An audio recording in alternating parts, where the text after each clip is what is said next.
Etxe honetako laguna handi bat da, laguna, idazlea, poeta, irakaslea, aita, gauza asko batera, Asier Maia, arratsaldeon. Arratsaldeon. Asier, zu familia erdaldun batean sortua, eta gero zuk sortu duzu familia euskalduna.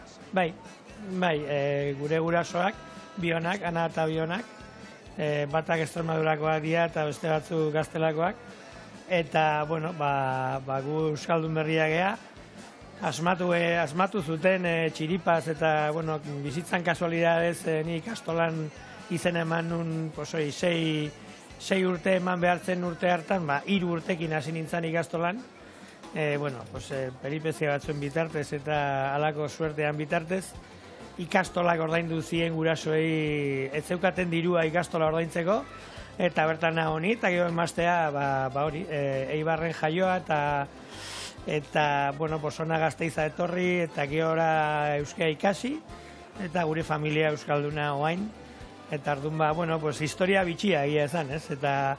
Eta azaizek esan duen moduan, arro egoteko muko da, gu oso arro gaude, sortu deguna, ez? Gure herria da, gure historia da, gure kultura da, eta bertan hau sustatu izanak, edo alegina egitea gutxienez guretzako da oso garrantzitsua. Asier, zu irakaslea zara, zer moduz ikusten duzu euskararen egoera gazteen artean?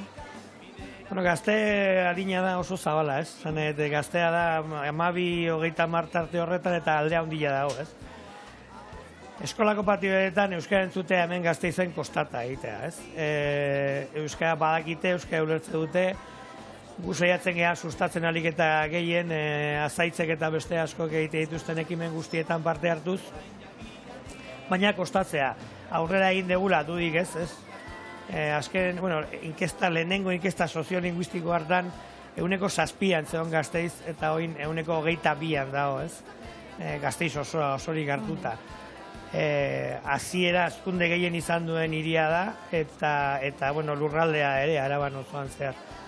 Hor borroka egin behar dugu, oain dikan, ez? Gero, gazte horiek, batez ere euskara etxean jaso dutenak 20 urtetik aurrera, kontzientzia hartze dutenean zer den euskara nondikan gatozen, zenbat borroka izan dien atzetikan, orduan ikuste berreskuratze dutela eta kontzientzia hartzearekin batera eta heldutasunarekin batera, berreskuratze dute tinko eta hor dago gure arrakasta hoain, ez? Orduan, nire semea alaben belaunaldiak doka hor erantzukizuna handia, ez? Horiek transmititu beharko dute, beraiek jaso dutena eta aurrekoek jaso ezkenuna, ez? Edo aurreko batzuk jaso ezkenuna hemen Gasteizen eta Araban, orduan, hor daukagu erronka, baina nik uste lortuko degula.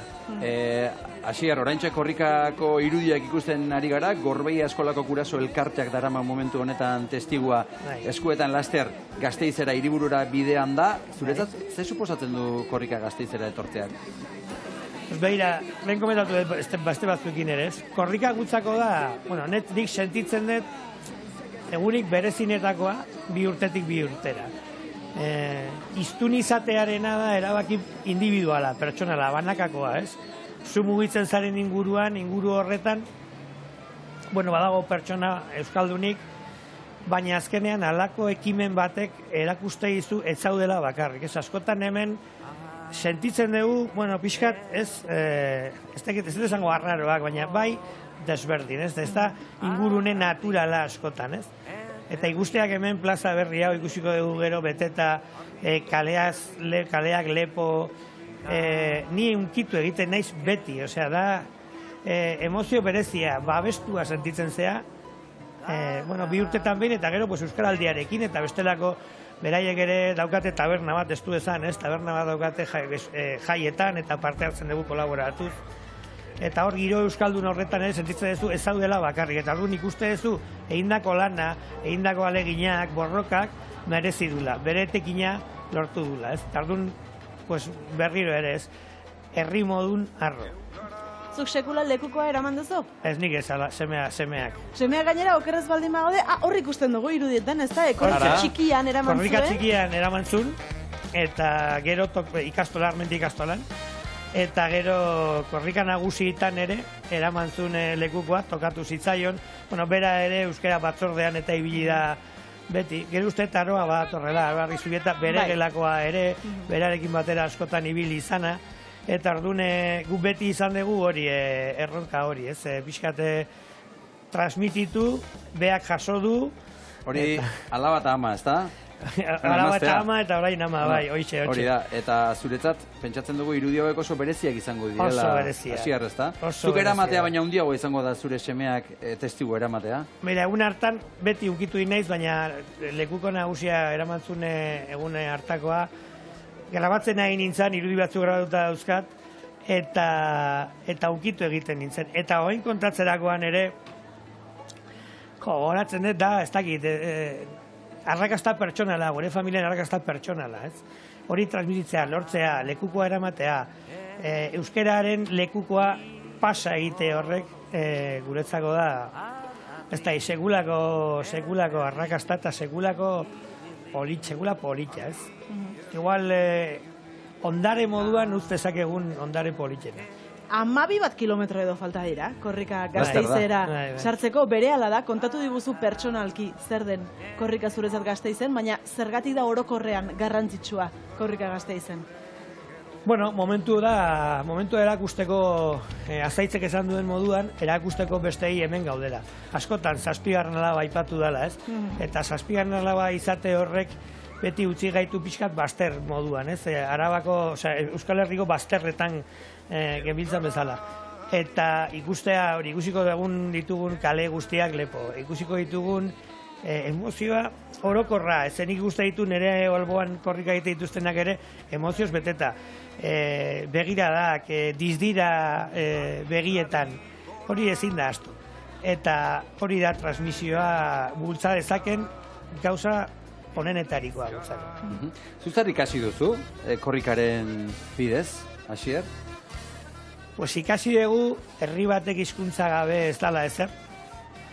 Eta herriak sortzen dira hizkuntzan oinarri baldin badia. Bestela, ez baldin badago hizkuntzarik, ez dago beste kulturarik. Ez dago desberdintzen zaituen zentzurik onenean ezer. Eta horrek ematen digun nortasuna, mundua beste ikuspegiz ikusteko, mundua beste kolorez ikusteko. Inor, nire mazteak esaten du askotan, ez? Inor ez da etorriko guri kontatzera nolakoa garen. Guk kontatu behar dugu, guk transmititu behar dugu. Eta hori da korrikak, eta beste hainbat ekimen, baina korrikak bereziki lor dezakeen zerbait.